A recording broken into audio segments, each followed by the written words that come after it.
नमस्कार दोस्तों, रंगमंच कहानियों का में आपका स्वागत है। तो कहानियों का सिलसिला शुरू करते हुए लीजिए सुनते हैं अमृता प्रीतम की कहानी, जिसका शीर्षक है जंगली बूटी। अंगूरी मेरे पड़ोसियों के घर उनके बड़े ही पुराने नौकर की बिल्कुल नई बीवी है। एक तो नई इस बात से कि वह अपने पति की दूसरी बीवी है, सो उसका पति दुहाजू हुआ। जू का मतलब अगर जून हो तो इसका मतलब निकला दूसरी जून में पड़ चुका आदमी, यानी दूसरे विवाह की जून में।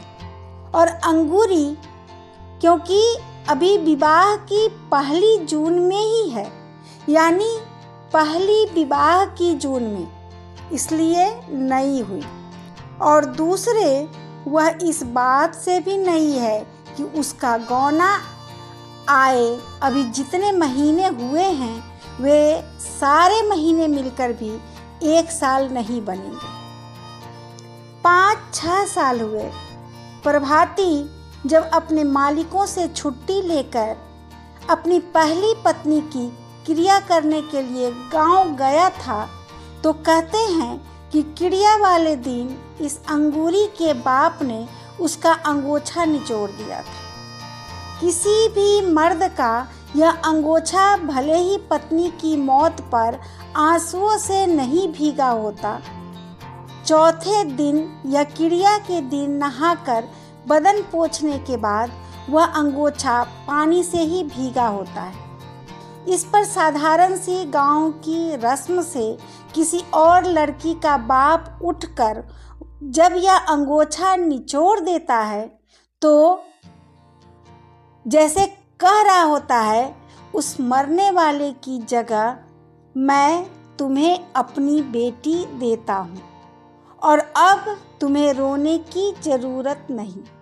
मैंने तुम्हारा आंसुओं भीगा हुआ अंगोछा भी सुखा दिया है।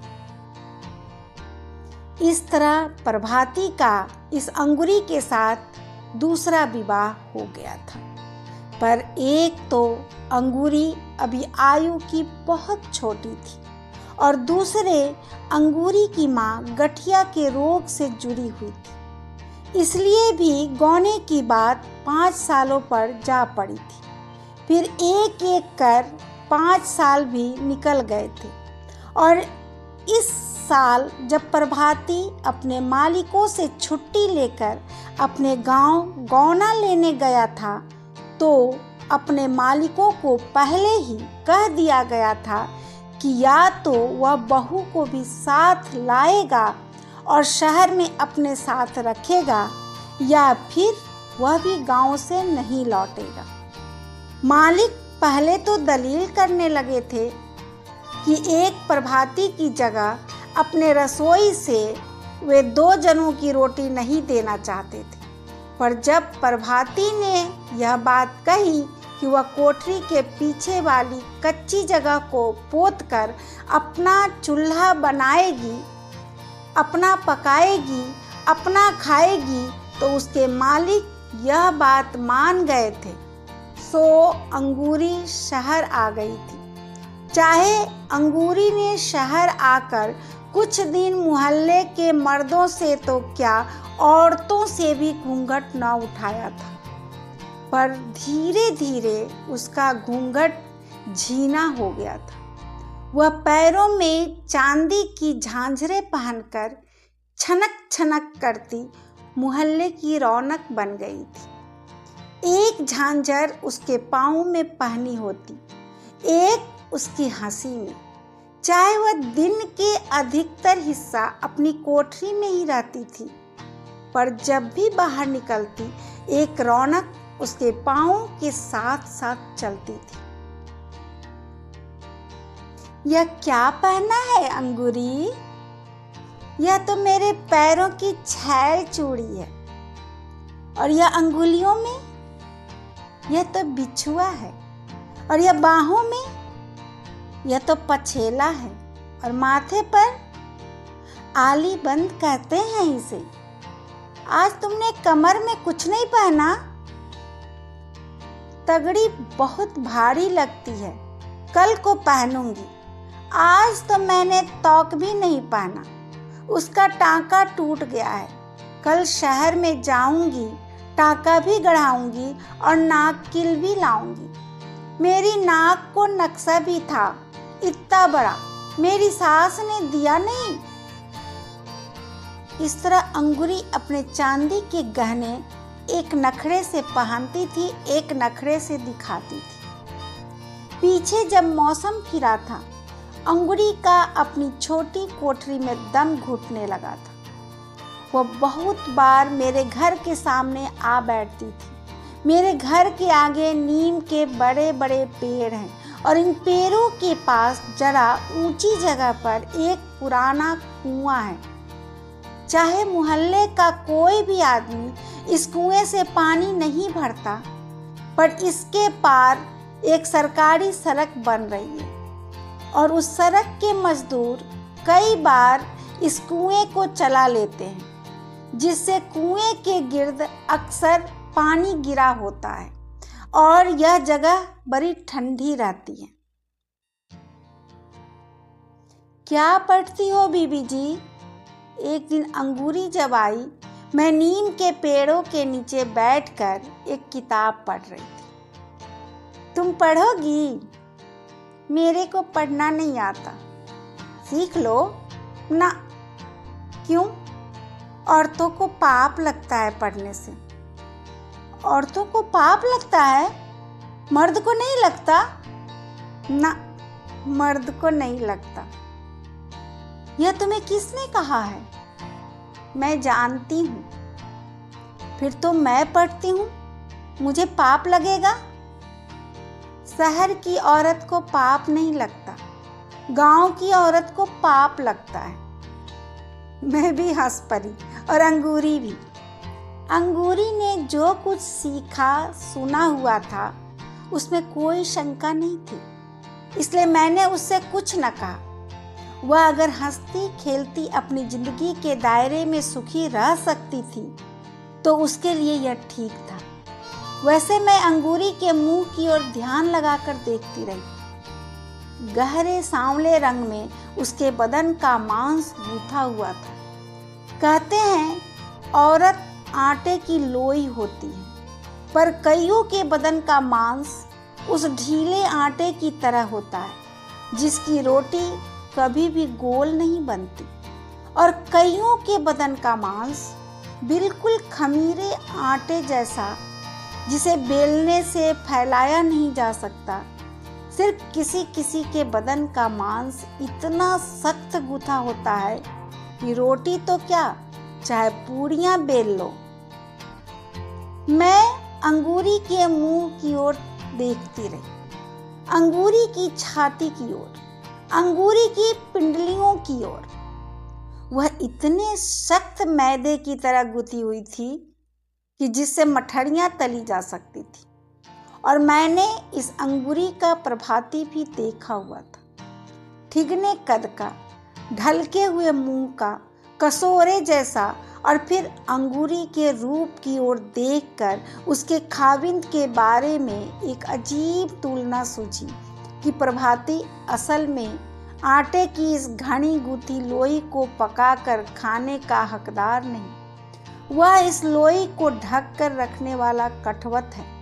इस तुलना से मुझे खुद ही हंसी आ गई, पर मैंने अंगूरी को इस तुलना का आभास नहीं होने देना चाहती थी। इसलिए उससे मैं उसके गांव की छोटी छोटी बातें करने लगी। माँ बाप की, भाई बहनों की और खेत खलिहानों की बातें करते हुए मैंने उससे पूछा, अंगूरी, तुम्हारे गांव में शादी कैसे होती है? लड़की छोटी सी होती है, 5-7 साल की। जब वह किसी के पांव पूज लेती है। कैसे पूजती है पांव? लड़की का बाप जाता है, फूलों की एक थाली ले जाता है, साथ में रुपये और लड़के के आगे रख देता है। यह तो एक तरह से बाप ने पांव पूज लिए, लड़की ने कैसे पूजे? लड़की की तरफ से तो पूजे, पर लड़की ने तो उसे देखा भी नहीं।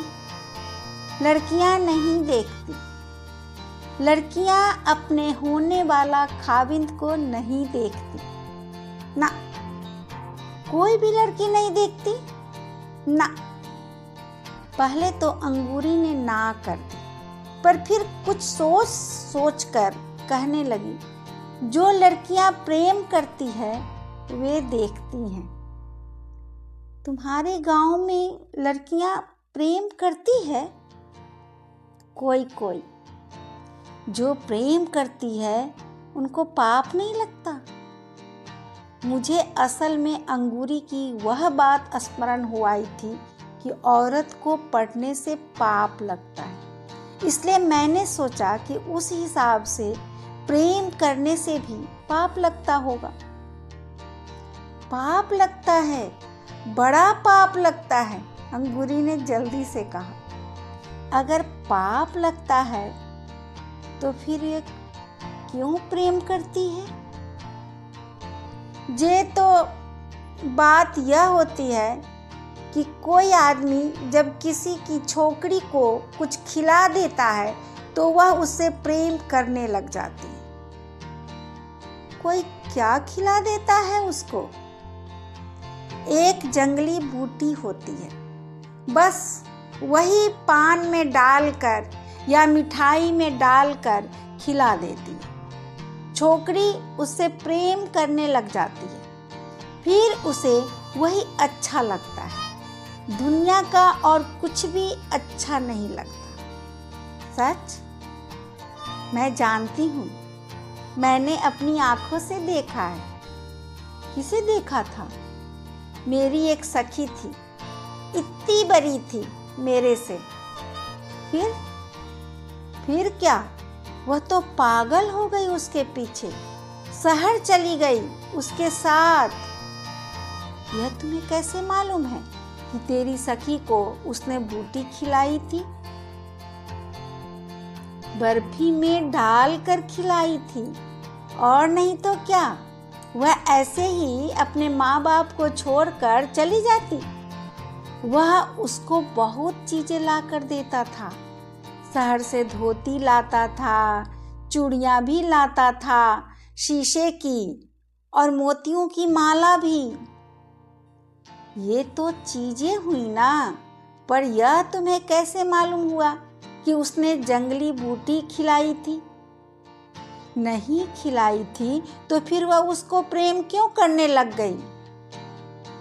प्रेम तो यूं भी हो जाता है। नहीं, ऐसे नहीं होता। जिससे माँ बाप बुरा मान जाए, भला उससे प्रेम कैसे हो सकता है? तूने वह जंगली बूटी देखी है? मैंने नहीं देखी। वे तो बड़ी दूर से लाते हैं, फिर छिपा कर मिठाई में डाल देते हैं या पान में डाल देते हैं। मेरी माँ ने तो पहले ही बता दिया था कि किसी के हाथ से मिठाई नहीं खाना। तूने बहुत अच्छा किया कि किसी के हाथ से मिठाई नहीं खाई, पर तेरी उस सखी ने कैसे खा ली? अपना किया पाएगी।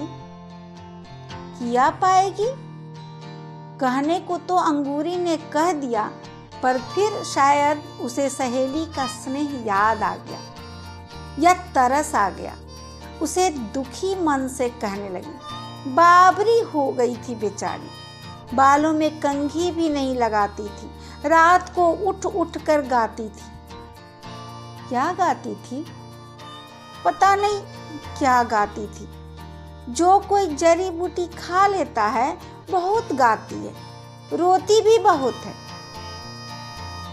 बात गाने से रोने पर आ पहुंची थी, इसलिए मैंने अंगूरी से और कुछ न पूछा।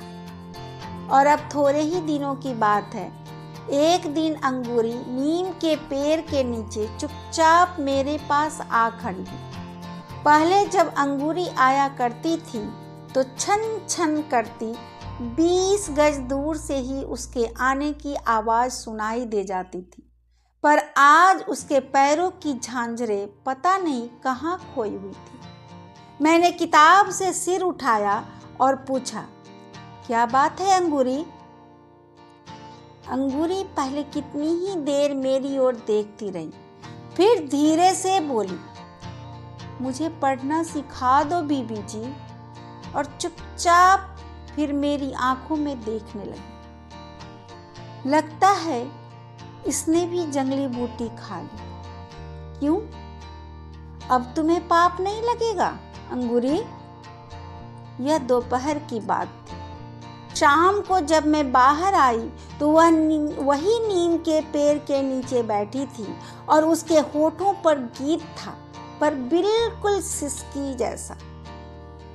मेरी मुंदरी में लागो नगिनवा, वो बैरी कैसे काटू जो बनवा। अंगूरी ने मेरे पैरों की आहट सुन ली और चुप हो गई। तुम तो बहुत मीठा गाती हो, आगे सुनाओ ना गाकर। अंगूरी ने अपने कांपते आंसू वहीं पलकों में रोक लिए और उदासी लफ्जों में बोली, मुझे गाना नहीं आता है। आता तो है, यही तो मेरी सखी गाती थी, उसे सुना था।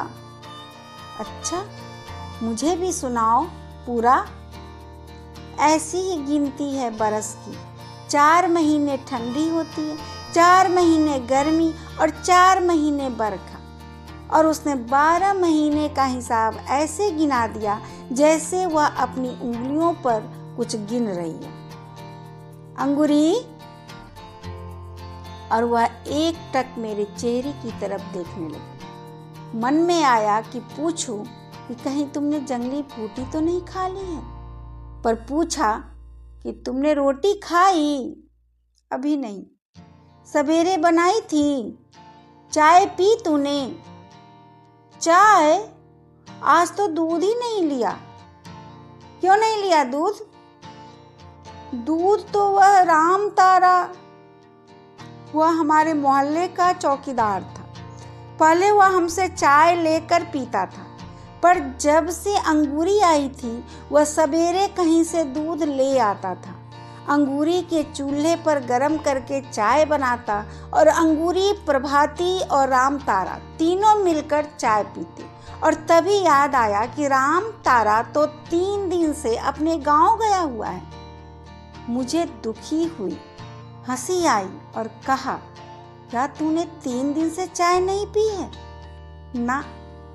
और रोटी भी नहीं खाई ना? अंगूरी से कुछ बोला न गया, बस आंखों में उदासी भरे वहीं खड़ी रही। मेरी आंखों के सामने राम तारे की आकृति घूम गई। बड़े फुर्तीले हाथ पांव, अच्छा बोलने पहनने का सलीका था। अंगूरी, कहीं जंगली बूटी तो नहीं खा ली तूने? अंगूरी के आंसू बह निकले और गीले अक्षरों से बोली, मैंने तो सिर्फ चाय पी थी। कसम लगे ना कभी उसके हाथ से पान खाया, न मिठाई, सिर्फ चाय। जाने उसने चाय में ही। और अंगूरी की बाकी आवाज आंसुओं में डूब गई। अभी आप सुन रहे थे अमृता प्रीतम की कहानी, जिसका शीर्षक था जंगली बूटी। यदि आपको मेरी कहानी पसंद आए तो आप मेरे चैनल को लाइक करें, सब्सक्राइब करें और बेल आइकन बटन को दबाना ना भूलें। सपोर्ट के लिए धन्यवाद।